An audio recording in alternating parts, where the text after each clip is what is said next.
Hey, hey, hey. Happy Tuesday. Come on in. Pull up a chair. Gaming Gang Dispatch. It's in the air.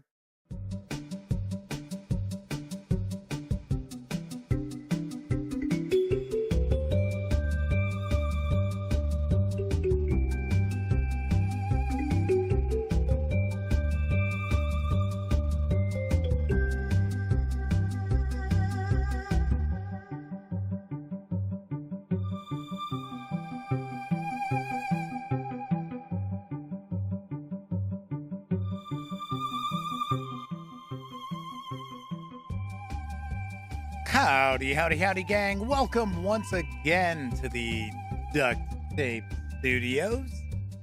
I'm Jeff McAleer, your host, here at the Gaming Gang Dispatch, brought to you by, incredibly enough, thegaminggang.com, of which I happen to be the founder and editor in chief. So, welcome aboard. Tonight is Tuesday, November 22nd, 2022. This is live stream 854. Your first time joining me, let me point out, super casual around here. Just hanging out, talking about the latest in tabletop gaming news and taking a first look at a game. So tonight we are going to dive into the eagerly anticipated Regency Cthulhu for Call of Cthulhu from my friends over at Chaosium Inc. And we'll be taking a peek at this in probably about 35 minutes or so. We'll talk a little bit about that in just a bit. So, welcome aboard. Also, should mention to you, if you're not familiar with the Gaming Gang Dispatch, we tackle the tabletop gaming news first. So, as I was just saying, it'll be probably about 35 minutes or so before we jump into Regency Cthulhu. So, if you're watching live, kick back, relax, take it easy on yourself. Probably already been a long week and it's only Tuesday. We'll get around to checking out Regency Cthulhu in just a bit. Now, if you happen to be watching this 30 minutes or more after the stream has ended, well, you're in luck, because if you want to jump past the tabletop gaming news, you certainly can. There are timestamps. They are located in the show notes. And depending on the device you might happen to be watching this on, those timestamps might be built right into the timeline of the video right there on the screen. Like I said, depends on what device you happen to be watching on. Also, when you're not watching videos on the Gaming Gang channel, be sure to visit thegaminggang.com for all the latest in tabletop gaming news, reviews, and a whole lot more that you won't find here on the YouTube channel. You know the drill. Get your geek on at thegaminggang.com.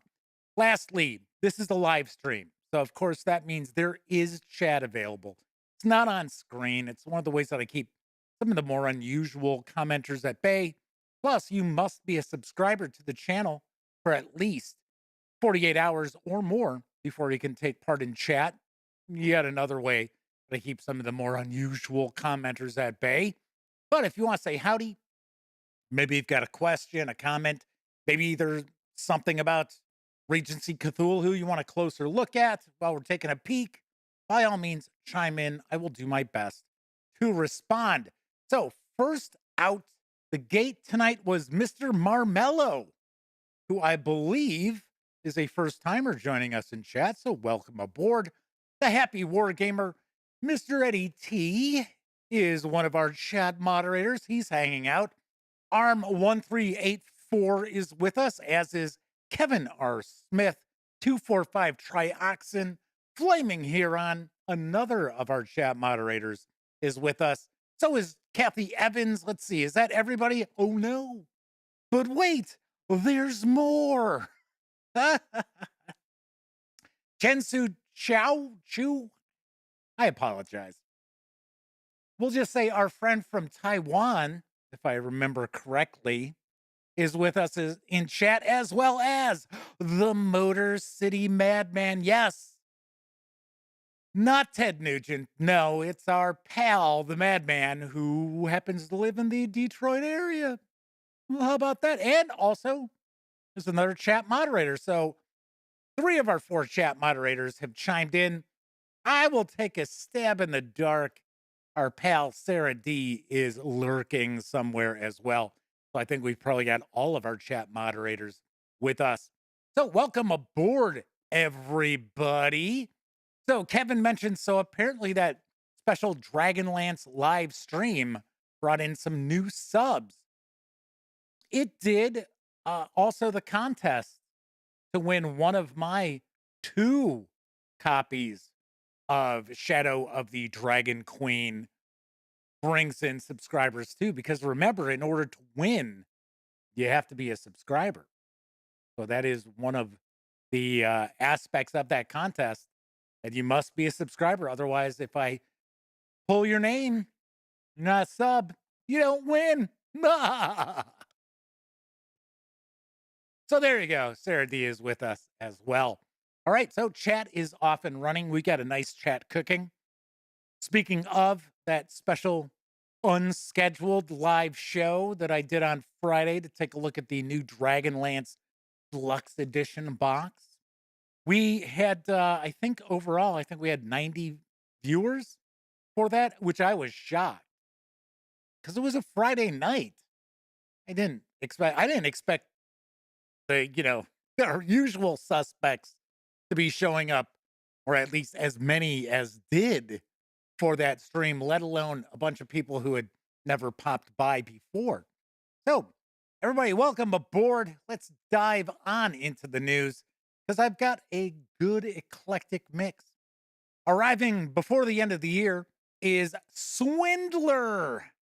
Here's the dope from Pegasus Spiel. Life in London isn't easy.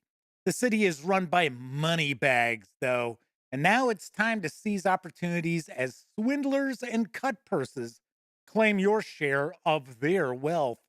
Swindler combines press your luck with take that mechanisms for a fun and thematic game set in Victorian London. Each round, players must steal from one of the five money bags, drawing tokens from the chosen bag. Each bag is filled with coins, jewelry, and other loot. Really? Sweet. Oh no, it's probably just tokens representing them. But each bag also contains at least one skull. If you draw a skull, you've pressed your luck too far and got caught in the act. Not only will you lose the loot you stole that round, you also lose everything you stole from the same bag in previous rounds. The money bag not only found your hand in their pocket, but they also recognized the small but precious ring on your finger. No, it's you, is it? It's wise not to sit on the loot too long in case you get caught. Dealers will pay you for the loot you turn in, giving you points. You can also use your loot to complete orders, but one of your fellow swindlers might be faster and push you aside to complete a task, costing you valuable points. Thankfully, you don't have to swindle on your own. Hire accomplices to gain advantages or affect the other players with disadvantages. Player with the most points after a set number of rounds will be recognized as the most notorious swindler of London and thus wins the game. Swindler is for 2 to 4 players, ages 10 and up, plays in around 45 to 60 minutes. Going to carry an MSRP of $39.99 when it arrives, I believe, in December. So, yes. Gotta say, like the art style of this, Pegasus Spiel has a lot of games arriving in December. It's for the most part, it's their whole lineup that they had premiered over in Essen for Spiel 2022. So this looks kind of cool. Could be kind of fun.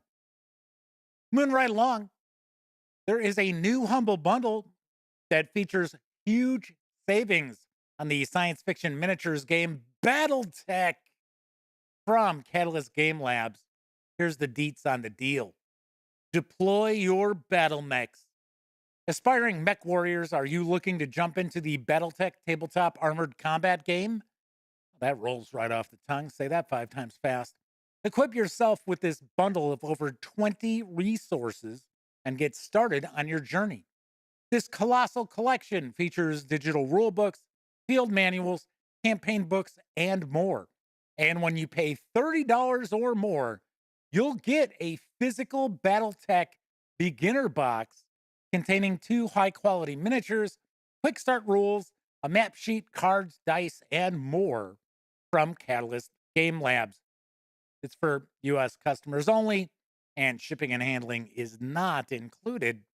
Plus, your purchase helps support the Navy Marine Corps Relief Society. Got to point out, due to the popularity of this bundle already, the beginner box is currently out of stock at Catalyst Game Labs online store. It's expected to be available again in January. Bundle buyers will be notified via email when the item is back in stock, at which point they'll be able to redeem their code and claim their beginner box at Catalyst's store.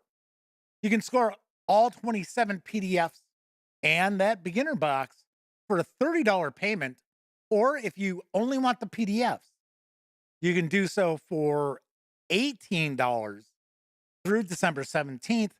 Once again, your purchase benefits the Navy Marine Corps Relief Society.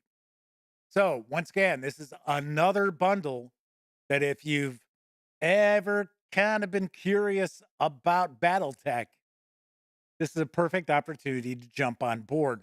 One thing I am kind of curious about, though, is with all the different PDFs, they almost look like they might be from various different editions. Now, I don't know if some of the, I know people hate when I use this term, or if people use this term, fluff, some of their campaign books, which is more setting material than anything else.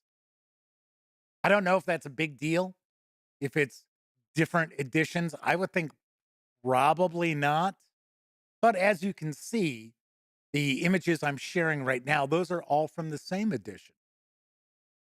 So 18 bucks for 27 Battletech PDFs, or $30 for those same PDFs, as well as a beginner box, which I think off the top of my head has an MSRP of like $24.99. So you're getting a pretty good deal. Pretty good deal. Although I will say it's typical Catalyst Game Labs to roll out a bundle, include a physical item, and then run out of it. It's like, Perkins Dearborn is with us. So is MC, and 245 Trioxin are also in chat. Welcome aboard, everybody. So MC asks, didn't Catalyst do Shadowrun? Yes. Catalyst, the most recent editions of Shadowrun. If I remember correctly, I think they're on their 6th edition of Shadowrun.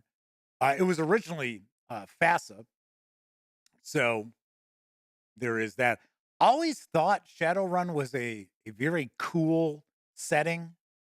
I had a bunch of the original books, never ran it, never played it. You know how it goes. Coco B is with us in chat. Just so you know, Coco B, I did send you an email in response to what you had sent me. For some strange reason, the books that Coco B purchased in the 50/50 game sale to support Extra Life have disappeared in transit from UPS, and they were charging Coco B more money. I don't understand that. That I thought was very weird. Something seems fishy about that. Almost makes me think they cracked the box open, because it sounds like they were trying to charge like duties on it. Man, I tell you. But I have actually put in a request for them to investigate what the hell happened to your package. So there is that. Right. Moving right along, how about some more miniatures news? Because early December is going to bring Five Leagues from the Borderlands, third edition, from Modifius Entertainment. And here's the latest on the skirmish level game. The last tomb was crawling with grave walkers. The tower held a face sorcerer. We lost Tring there, blasted by eldritch fire. Artem fell as we ran from the trolls of the deep woods. But for now, the village is safe. Tonight we'll restock the gear and recruit any travelers from the inn who fancy a share of the coin. Tomorrow we'll take the woods, then bring down that cursed tower for good. Maybe then we can rest. But there are already worrying rumors from the next valley. Five Leagues from the Borderlands is a solo adventure war game where you take the role of a warband of heroes and adventurers and explore a grim fantasy world full of monsters, enemies, creeping malice, and exciting quests. The whole campaign is generated procedurally, with each battle created from over 100 different enemy types, 17 unique foes, and 6 scenario types that can play out in a wide number of ways. As you play, you'll explore the game world, discover new locations, and take on quests and jobs. Your warband will gain an experience and power and find a wondrous loot, or die gruesomely in brutal combat. Game is playable with any miniatures you may own and can be played on a 2x2 foot or 3x3 foot gaming table, making it ideal for players who are just getting started in fantasy gaming or for whom this is their first miniatures game. All you need is 6 figures for your heroes and a handful of suitable enemies to fight.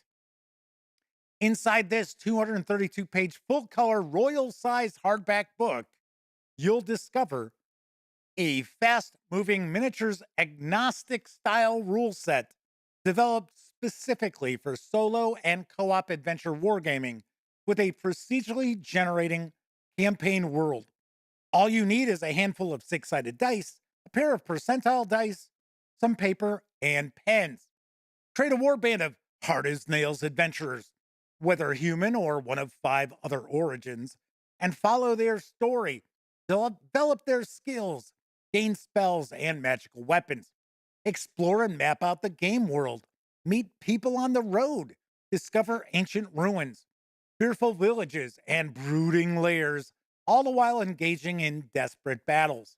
Undertake epic quests, face off against fearsome monsters, and foil the enemy's plans as they are revealed to you. A host of random tables and systems provide unexpected challenges and seeds for new adventures in a living, breathing world that will unfold before your eyes. Several options to tailor the game difficulty are included so you can suit your own tastes, as well as mechanics to add your own narrative elements. The 234-page hardcover will carry an MSRP of $47 when it arrives on December 6th, or you can scoop up the PDF right now over at Drive-Thru RPG for $20. Curiouser and curiouser. As Kevin points out, Five Leagues sounds kind of cool. It does. I'm sort of curious because I have never played Four Against Darkness, but Sammy has reviewed it, at least the core book. I know there's tons and tons of releases for that.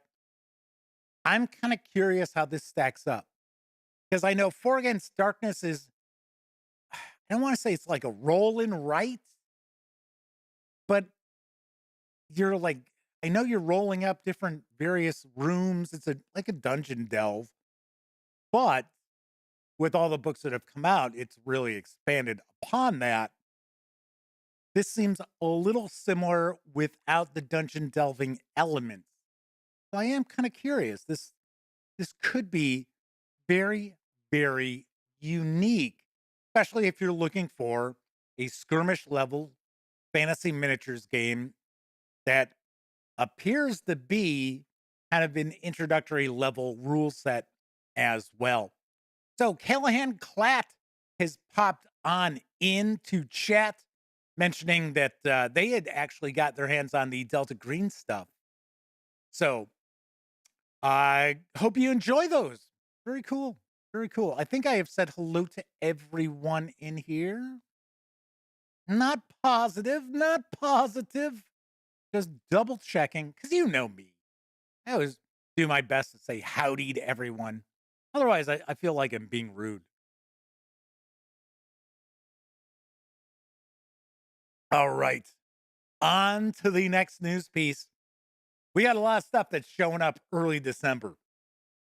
We already know that the new Dragonlance adventure book, as well as the deluxe edition, are hitting stores December 6th. A lot of other stuff, same way, including the Terminator role playing game from Nightfall Games. Here's the scoop. The Terminator RPG is the official role playing game based on the Terminator movie and associated graphic novels published by Dark Horse Comics. I think that's an important distinction there. We'll talk about that in just a moment. It is the source book for the first Terminator film and its expanded universe, and uh, it, it extrapolates from hardcore existing canon to create a living and breathing world with a multitude of possible and probable timelines. The world is a wasteland, broken by the machines we built, our own creations, our own hubris. Not in some distant future, today, now. The machines think they have won, but there is one last chance for humankind. A secret weapon that Skynet and its infinite calculations could never have anticipated. You, yes, you with the vase. Play in any time, including the 1980s and future war.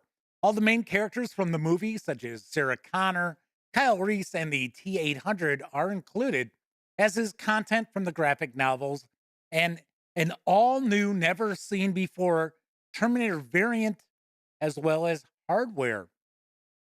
The rulebook includes 2 mission packs, enabling you to relive the Terminator movie and to join the fight to bring down Skynet in a not so distant future war. You play resistance fighters struggling against the machine onslaught of Skynet in an alternative and post apocalyptic version of today, the once far future of the 2020s. You can take the role of rebel time travelers sent back to various points in time to stop Skynet from altering history. You can even play natives of any historical time period, targeted by Terminators and trying to stay alive as a future hell is unleashed around you. The Terminator RPG features Nightfall Games' S5S system, first seen in Slay Industries' second edition. The S5S is a D10 based rule system that uses a pool of dice, 1 success die and 5 skill dice per player. The more skilled your character is in the task being attempted, the more likely you are to succeed, and succeed big. The rule set has been tailored specifically to the Terminator role playing game setting. Combat, survival, and investigation are all dealt with in the rules, along with vehicle combat, time travel, and computer hacking, allowing your character to take control of the conflict with unique skills and training. You'll need all of this and more to take the fight across the timelines and survive. The 230-page hardcover is going to carry an MSRP of $55 when it arrives in December, or you can get the PDF right now over at Drive Through RPG for $24.99. I do believe that there are also 2 additional releases for the Terminator RPG. One is, I think it's the director's handbook. So it's kind of the GM book. And then I think there's another book that's got some more adventures in it. So I know I talked about this when it was originally on Kickstarter or when it was crowdfunding. I'm not positive if it was kickstarted. But this looks pretty interesting, and keep in mind it is the original film and the various comics and graphic novels from Dark Horse. And Dark Horse did a ton of Terminator comics dating all the way back to the 90s because I had a bunch of them. So, and they were actually pretty good. So they were pretty good.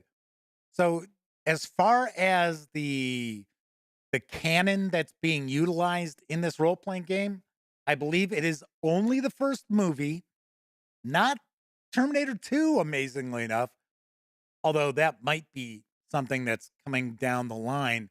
But some of those less than stellar sequels, I guess, are not to be spoken of as far as this game goes. But this looks pretty interesting. 245 Trioxin says, "Yeah, I like that cover. Yeah, it is pretty cool. I agree." So Kevin says they're glad they limited the size of that dice pool. Yeah, you figure that's 6 dice. So Flaming Huron says we call them stinkers, Jeff.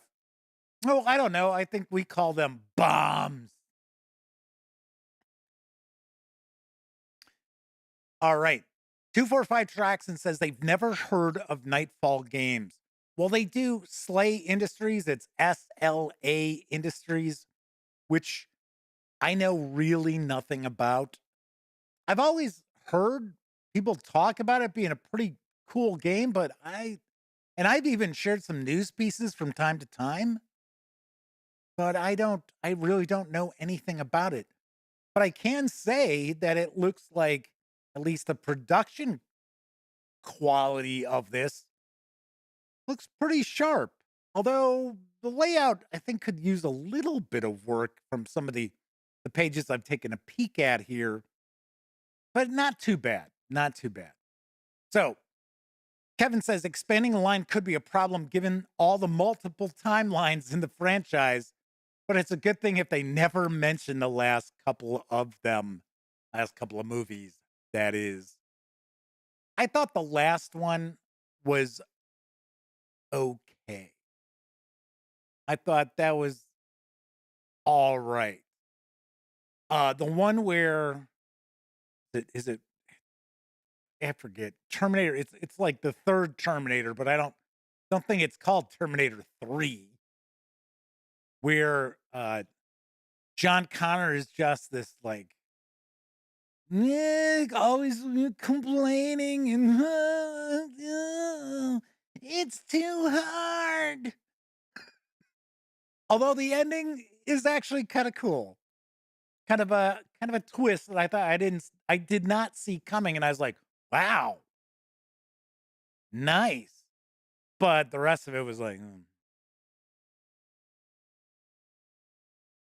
on to my final news piece. Now available in print and PDF for both Pathfinder editions as well as 5th edition Dungeons and Dragons is Asian Monsters. Here's the details from Legendary Games. Asian Monsters is a beautiful bestiary featuring nearly 100 incredible creatures and challenges drawn from the myths and legends of Asia. Researched and developed with a diverse team of authors, artists, and cultural consultants, you'll find an awesome array of enemies and allies from Cambodia, China, India, Japan, Korea, Laos, Malaysia, Myanmar, I should say Myanmar, Thailand, Tibet, and Vietnam, as well as nations of the Western Pacific like Indonesia, Australia, and the Philippines. Beautifully illustrated and ready to unleash in your campaign. And you can get it for D&D 5e, Pathfinder 1e, and Pathfinder 2e. All right, get ready. I'm going to be mispronouncing a lot of fictional creatures' names, so strap yourself in. Within these pages, you'll find creatures to challenge any adventurer, from minor menaces like the Hyeryong and Kappa to gargantuan sea monsters like the doom-bringing Umiboza and the death whale Baki Kujira. I know, I know we're close. The restless dead are found here in plenty, with a variety of Gushin and Gaki, alongside deadlier foes like the Jiangxi, Huta, and Manananagal. Manananagal! MC says, that's right, Jeff. Just push on through. Yep, that's right. Of course, everybody knows there's no disrespect meant by me mispronouncing things. I'm just an idiot. There are dragons here to be sure, and giants like the Kabanda, and Fae, and familiar spirits like the Kami and Nat. Wise and powerful celestials like the Garuda and Kirin stand against fiends like Oni and Asuras, ranging in power from simple Kamenu, guardian beasts, to mighty Raksasha Maharajas that threaten the gods themselves. If your campaign world feels a little too safe and secure, you'll even find several kaiju in this book to bring something truly titanic to your table. In addition to such fantastical creatures, Asian Monsters brings you beings that can live among humanoid society like Tanaki and Kitsune, or on the wild fringes of their lands like the Orang Pandak. Animals like the King Vor might even be domesticated, while Capri stand as guardians of the wood. Terracotta soldiers and riders may stand silent sentinel over the tombs of the dead in one land, while the Inshuang Net are happy to help around their villages, and others put on red and prepare fireworks to celebrate spring and ward off the voracious Nian. The various editions of the soft cover of Asian Monsters over at Drive Through RPG begin at $25.99. Because, yes, amazingly enough, depending on what edition you're looking for, they are priced differently. Or you can just grab the PDF of your choice. They're all the same price, $19.99. MC says, don't attribute to malice that which can be explained by stupidity. Flaming Heron says, Jeff's not a native speaker. We expect nothing less. I say it all the time. I treat English as if it's my second language, but it's not. So there is that. This looks very cool. So here's what I'm kind of curious about. So this is from Legendary Games. And if, I don't know, like 3 years ago, they did an Asian themed book that got them in some trouble. So you can Google it. I'm not going to get into the whole shebang about it. Because, I mean, the reality is, I mean, people get very upset, especially if it's their culture that is being misrepresented, even like in fantasy creatures and things like that. So I found it very interesting that they even point out that they have utilized cultural consultants, and it's a diverse team who worked on this. So, and once again, I am sharing a news piece here. So if there is something about this book that's going to upset people, I don't know what it's going to be. I'm just sharing a news piece because I know I did a news piece on Mithras Mythic Polynesia, and a couple of people got upset because of the issues that that book has. I knew nothing about it. I just stumbled across it on Drive Through RPG, saw it was popular, looked interesting, and I shared the news piece. So it was like, hey, wait a second, I'm just sharing news about it. I'm not, telling anybody go buy it. So Perkins says adding weird monsters is good, but easily just reskin old ones with new descriptions and abilities. Game masters do that all the time. All right, that is it for tonight's news. Of course, I was just talking about Drive Through RPG. Keep in mind, the gaming gang, thus the Dispatch, is affiliated with the One Bookshelf sites. So if you are going to visit, say, Drive Through RPG or Dungeon Masters Guild, Storytellers Vault, Wargame Vault, what have you, please stop by thegaminggang.com first. Click on one of our banner ads. That way, if you happen to make a purchase, I get a small portion of that sale. And if you are visiting a different website, you can still go to Drive-Thru RPG. Take a look down in the lower left. They show the links for the other various One Bookshelf sites. If you click on that and travel to it, it'll still keep our affiliate code. So it's important to keep that in mind as well. MC says, don't shoot the messenger. Yes, let's not make this like 300, right? I'm just here delivering a message from Xerxes, okay? Don't need to kick me down the well or whatever the hell that is there. The pit. Just sharing a cool looking book.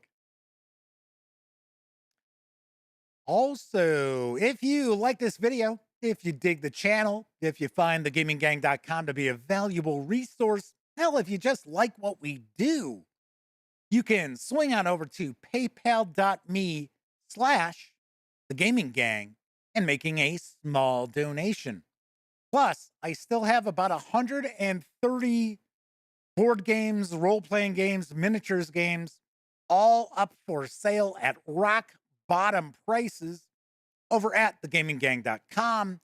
And if you hold out until Black Friday, throughout Black Friday weekend through Cyber Monday, see, Monday, it's an English word. I started to say Monday. You want to come over for Monday? Yes, it's Cyber Monday. Anyway, I am going to have a special where if you purchase 3 games or more, I will take 25% off of your total. So there is that.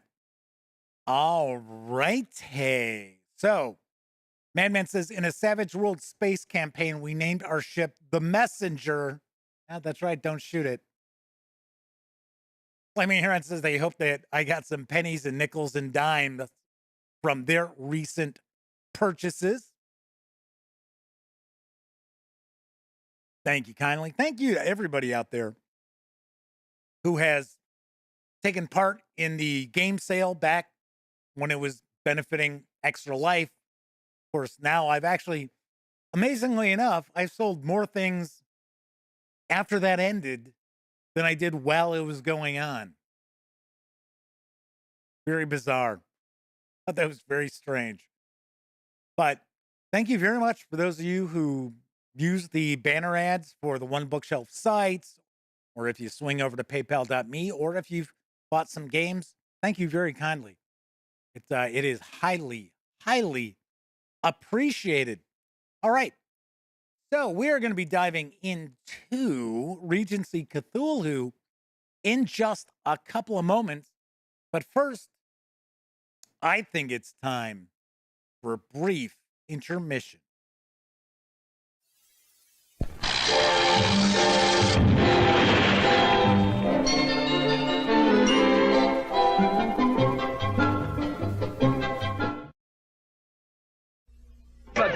It's refreshment time!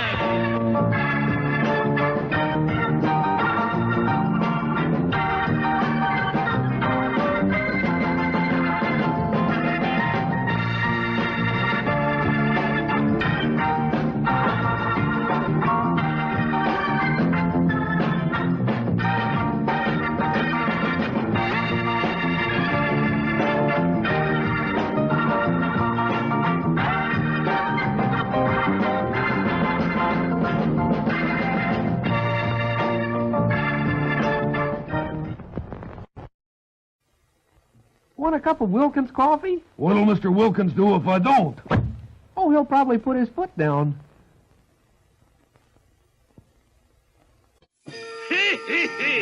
'Twas right around Christmas, and as you can see, Arthur Treacher's giving gift certificates free. Don't pay for gift certificates. Get them free with a family pack.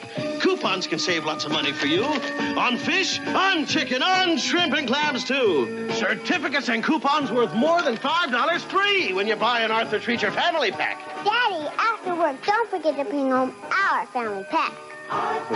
Free gift certificates.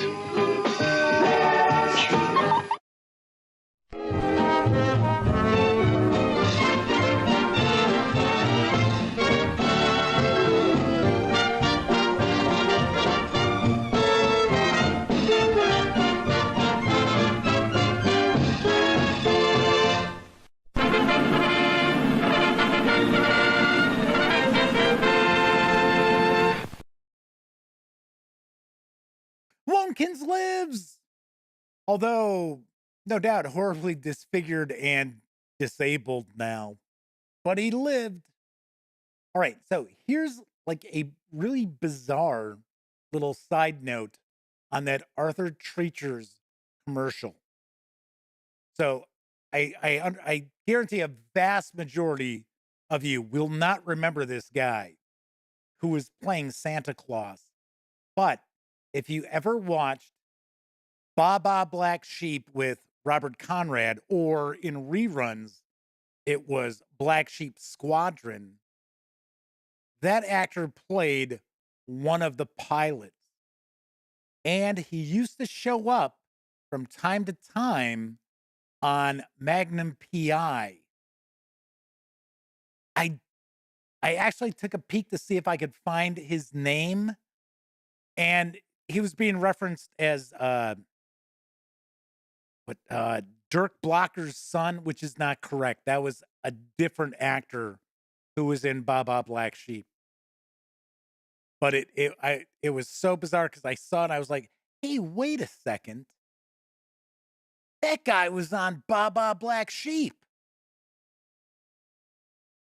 And it's funny, there were a lot of actors who would show up from Black Sheep Squadron, whatever you want to call it. Most people call it Black Sheep Squadron, although I remember when it was originally on and it was Baba Black Sheep.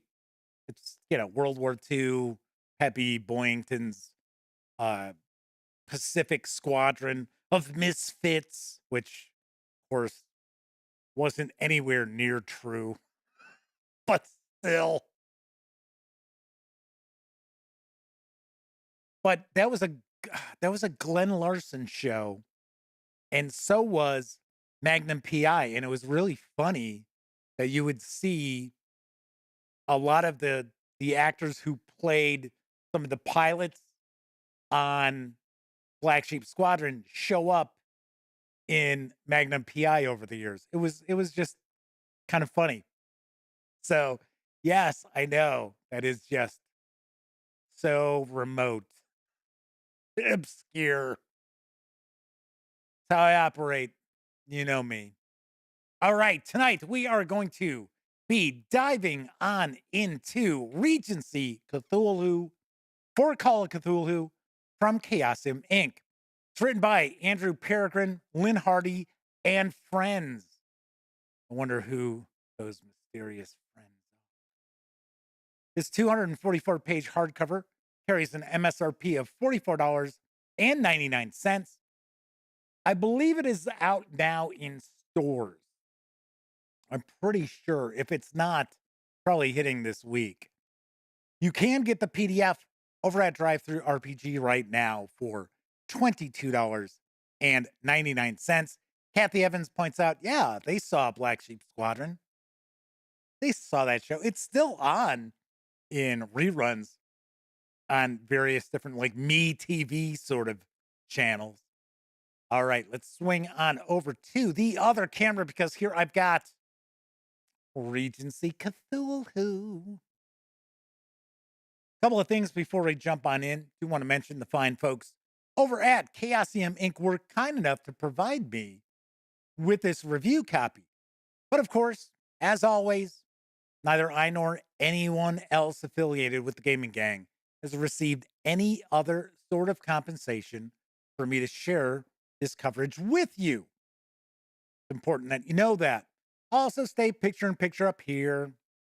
So as we take a peek through, I'll end up cutting off a little bit of the upper left portion of the book. Perkins asks, wasn't Arthur Treacher an actor in the UK? Yes, he was.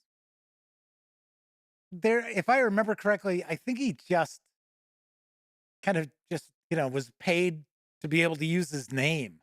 I think that's it. MC says, I don't need another CSE book. I don't need another CSE book. I don't need another CSE book. Yes. Keep repeating that like a mantra, but you'll end up getting this anyway. All righty. There are, I believe, a couple of adventures in here.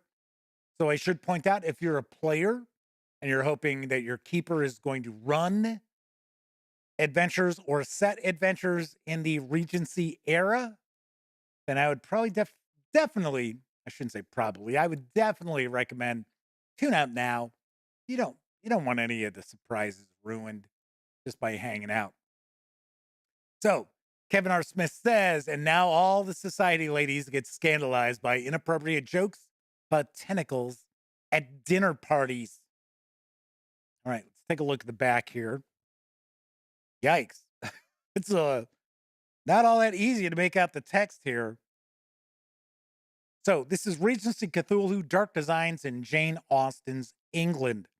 Regency England, time of social niceties, grand balls,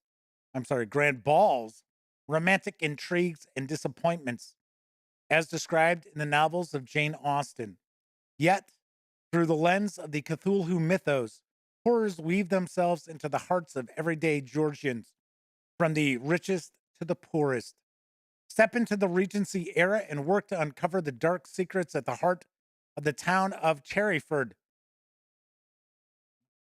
Twisted horrors, I couldn't make out the words sitting there. Twisted horrors that have lain dormant for centuries now seek to burst forth into England. Regency Cthulhu, Dark Designs in Jane Austen's England is a historical source book for Call of Cthulhu. And then it talks about what we'll find inside, which we're going to take a peek at already. MC says, hope the inside isn't laid out like the back cover. It won't be. So I should mention, is this stuck together here? It is. Like some glue. Yeah, it looks like.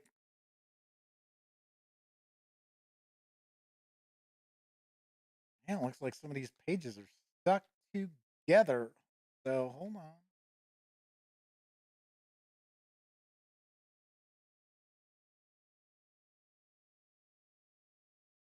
Yeah, you can kind of see right here.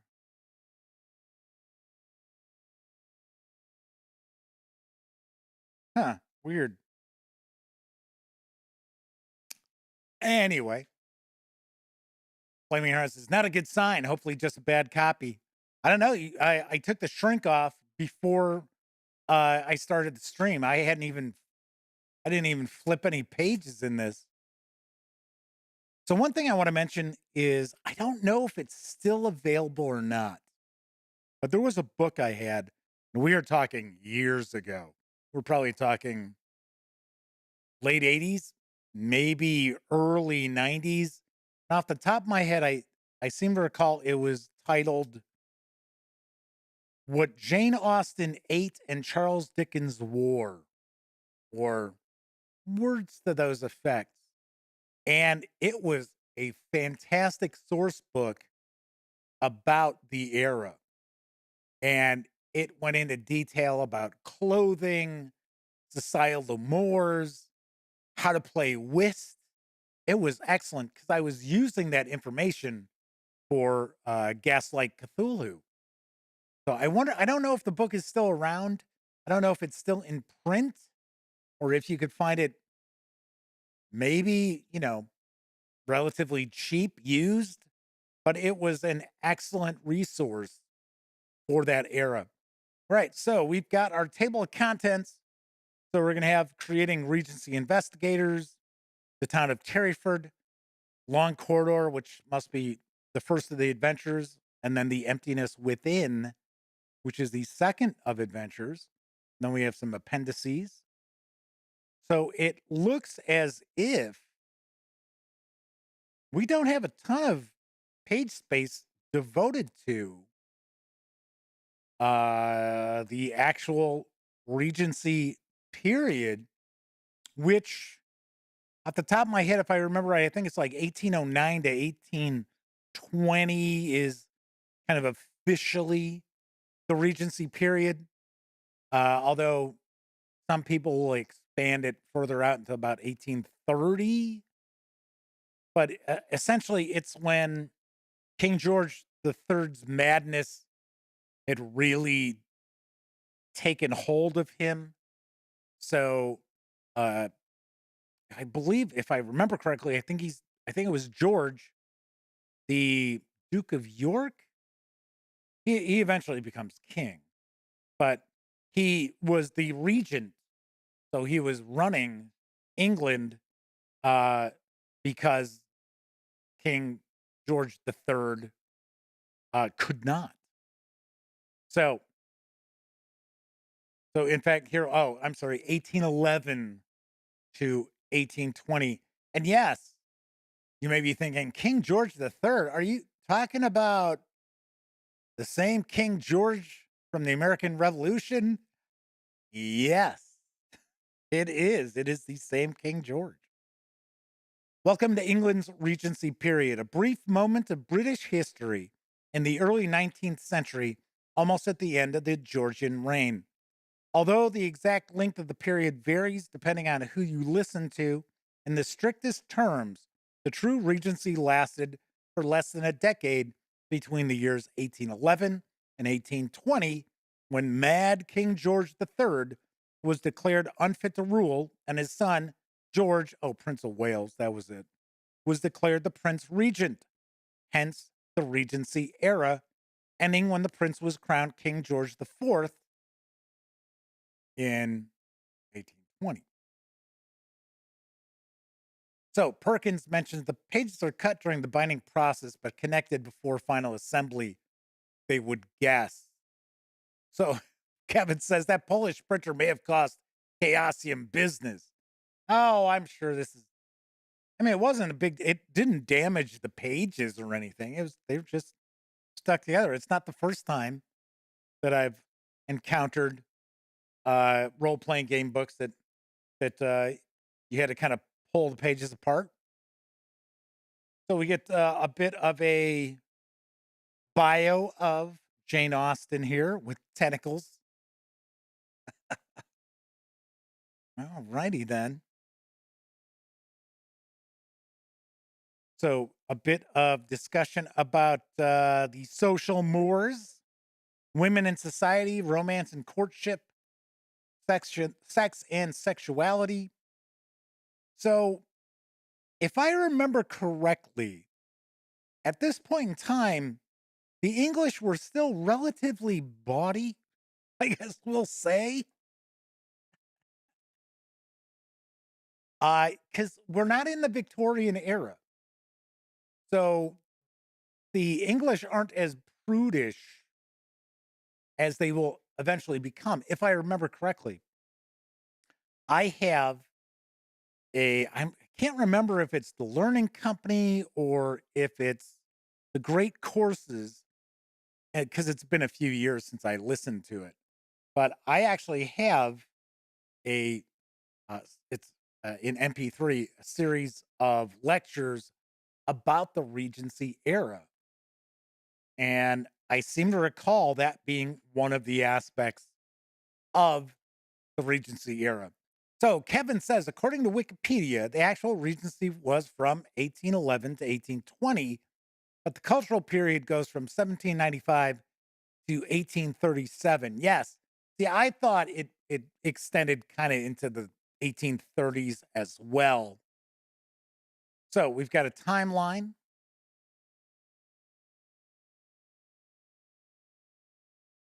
Then we've got rules for creating a Regency investigator. That's kind of some cool artwork where her face is actually blank. Dun, dun, dun. I will mention it looks like they're kind of recycling artwork early on because we've just seen that. We just saw that. So kind of surprised. Hey, here's our little bookmark. Ta-da.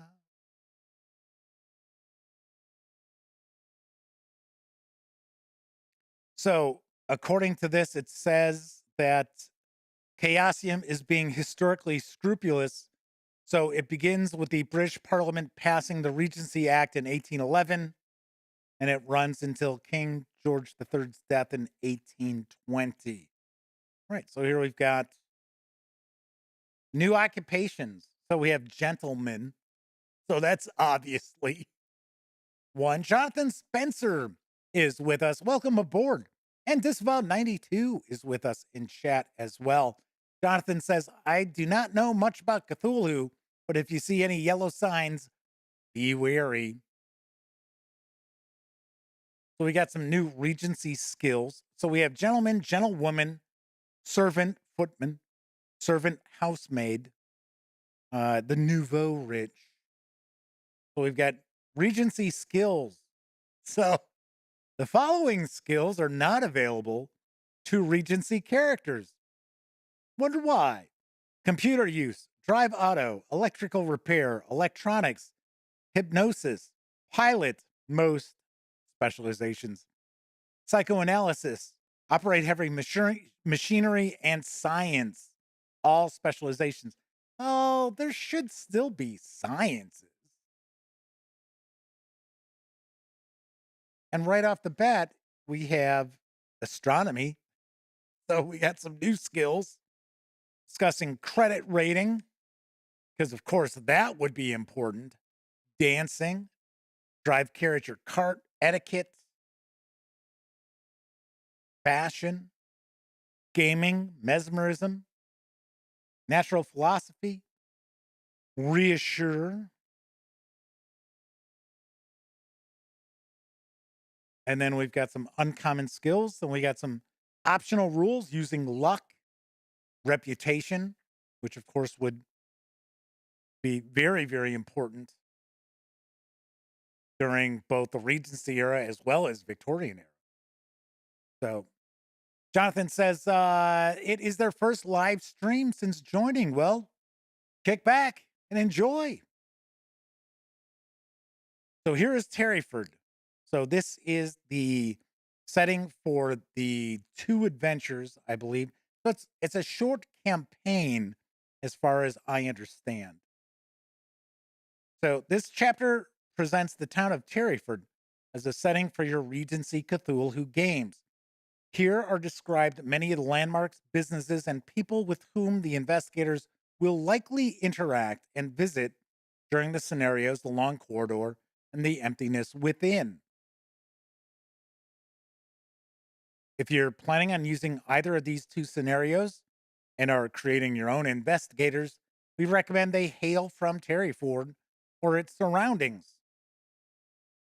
All right, so we're going to see the Four Feathers. Obviously has to be a pub. Gotta be with that name. And it says, yes, Terryford's main public house is also an inn where travelers can book a comfortable room for a reasonable price. So one thing that is kind of interesting during this period would be that most of the landed gentry or above would normally not carry cash. They would normally make purchases and things like that on credit and then have the bills sent to their home. So, we've got a bunch of NPCs here. So we have a discussion of the various locations as well as NPCs. And then we get into our first adventure, the Long Corridor. Long Corridor is a short scenario for 4 to 6 Regency Cthulhu investigators with a running time of approximately 1 to 2 sessions. Although, if your players are enjoying the social aspects of the scenario, it could take longer to play through. So this is set in 1813.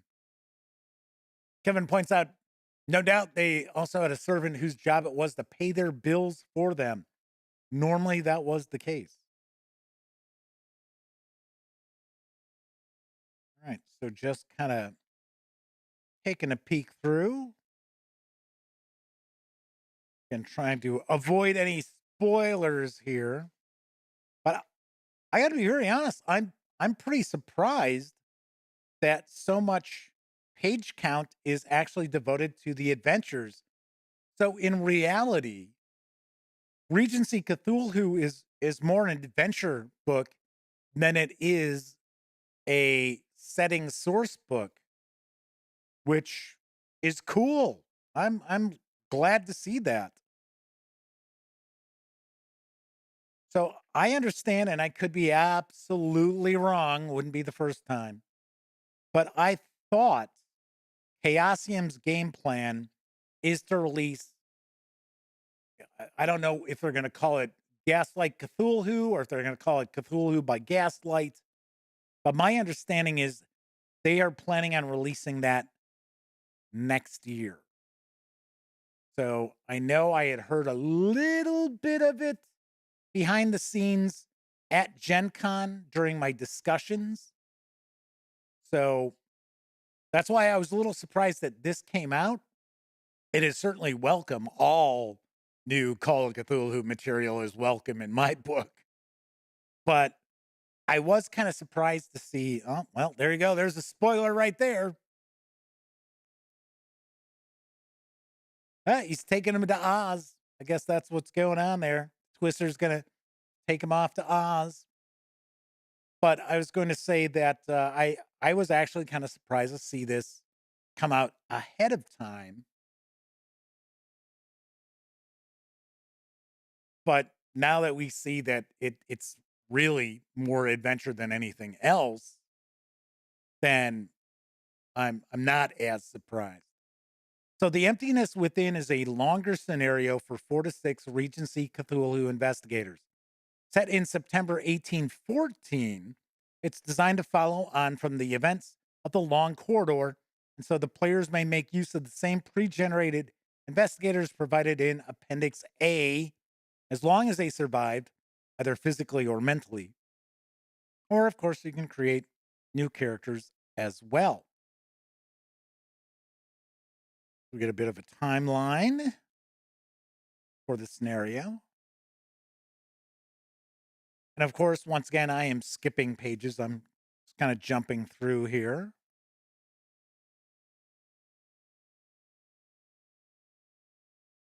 So I'm kind of curious. Anybody out there in chat, have you read Sense and Sensibility and Zombies? Because wasn't that what kicked off the whole sort of mashup with like like Regency era stories and like zombies and vampires and things like that? Kevin says, pay no attention to the cultists behind the curtain.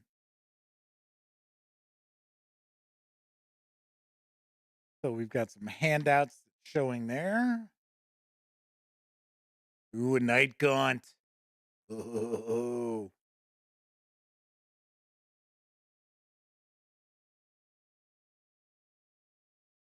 All right. So then we've got characters and monsters. We'll kind of skip past that to avoid some more spoilers. Kevin says, I haven't even read the original Sense and Sensibility. I haven't read it, but I have seen one of the film adaptations, which I actually liked quite a lot. It's the one that's got, oh, geez. Now I can't remember anybody's names who are in it. Hugh Grant's in it. Um, I hate when I blank on stuff. Doesn't help that I'm like looking at these pre-generated characters as well.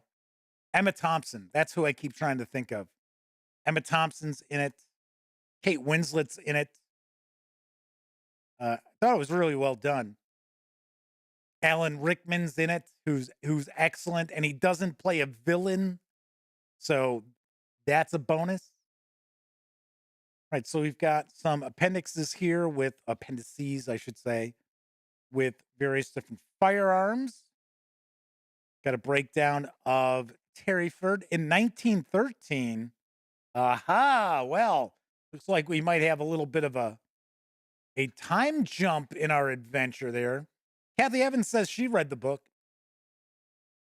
not indicating if it's any good, but say that they read it. Yeah, I read that. I read that piece of trash. I'm kidding. I'm not trying to put words in Kathy's mouth there. All right. So we've got our different handouts. Like we got a family tree there. Probably supposed to be from a Bible or something. All right. Very nice. Resources and inspiration. Films and television. Madness of King George. That is an excellent movie. Sharp. Really interesting. The Hornblower series. Oh, look at this. Pride and Prejudice and Zombies. So that was a movie? I didn't realize they made it into a movie. Time Traveler's Guide to Regency Britain. I actually have that audiobook. Yeah, I have a lot of history stuff. So we've got Jane Austen. So we've got some other Jane Austen handbooks. Got some websites. No mention of, like I said, I'm not positive. I seem to recall the title being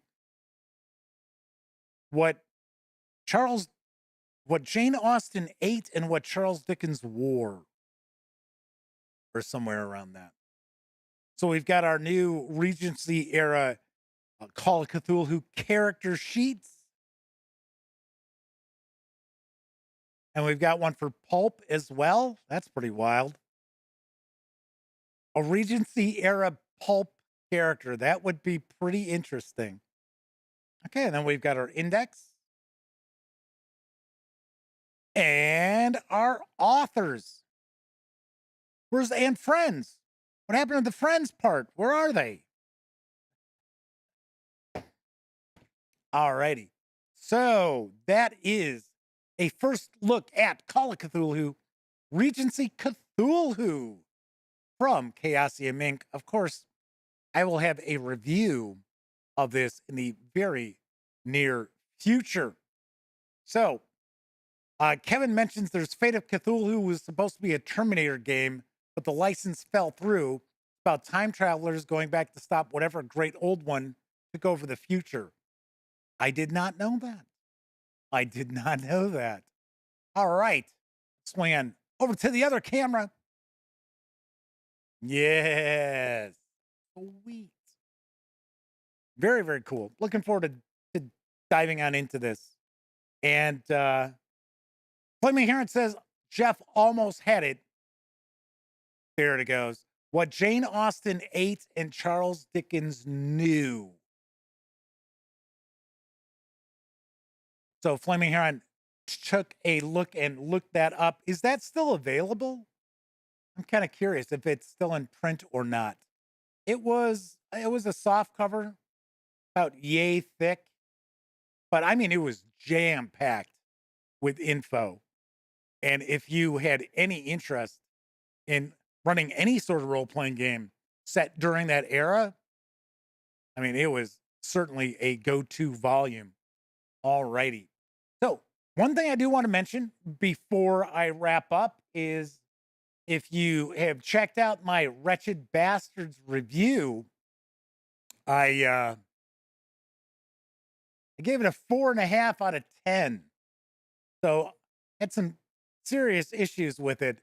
But I mean, I don't believe it's like beyond redemption.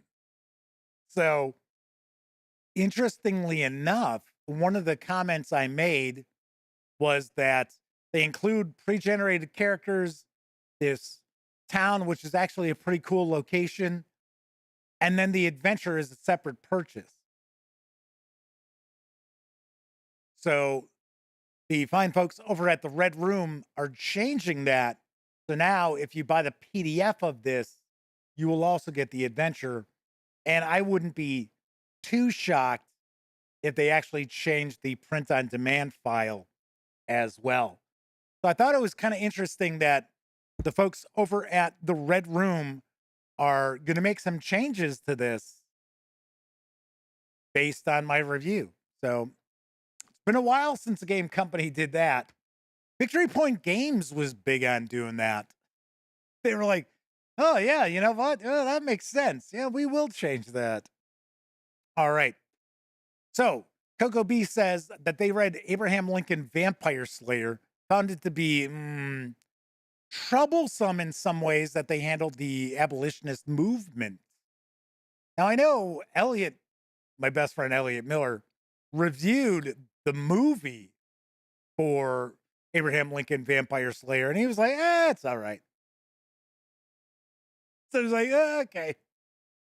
So Kevin R. Smith says, if the Kindle edition is cheap, it might be worth taking a look at for historical curiosity. I believe he's talking about what Jane Austen ate and Charles Dickens knew. Wow, I can't believe that I remembered, well, sort of remembered that title, because it has probably been 30 years, 25 years since I even looked at the book. Well, I used to have hundreds of books, and I was also somebody who moved a lot. So it got to the point I was finally like, I'm going to start giving books away, because it was like, spend most of my time moving books.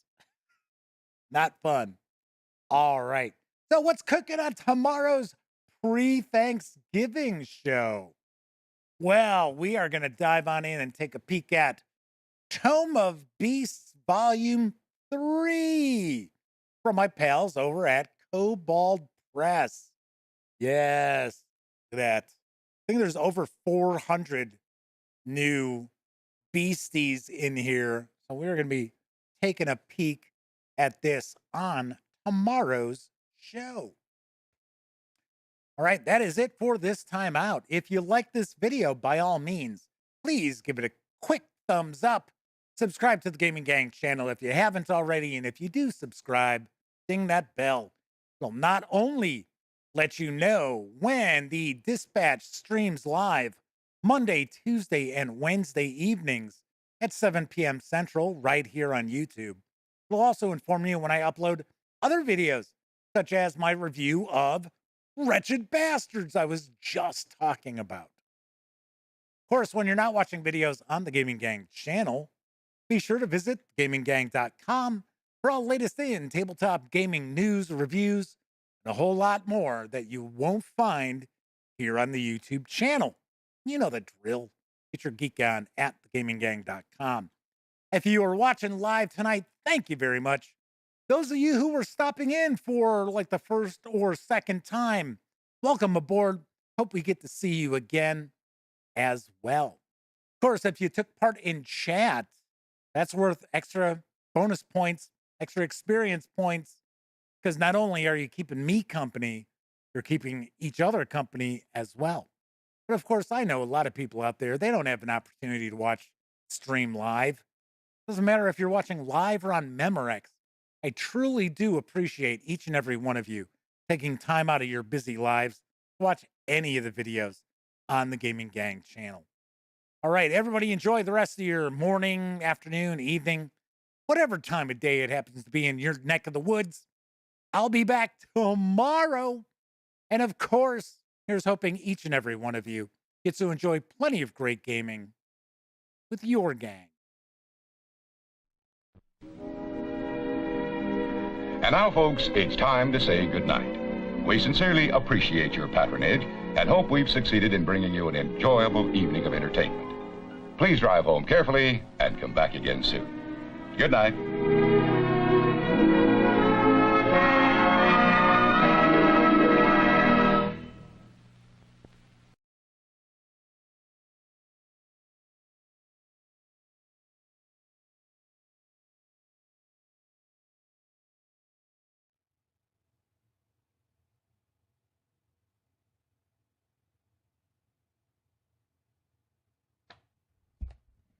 Oh, hey, you're still here. That's okay. You don't have to leave just yet.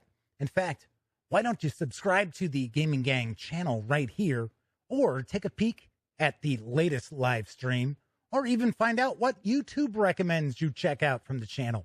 And of course, I'm Jeff McAleer. Thanks again for watching.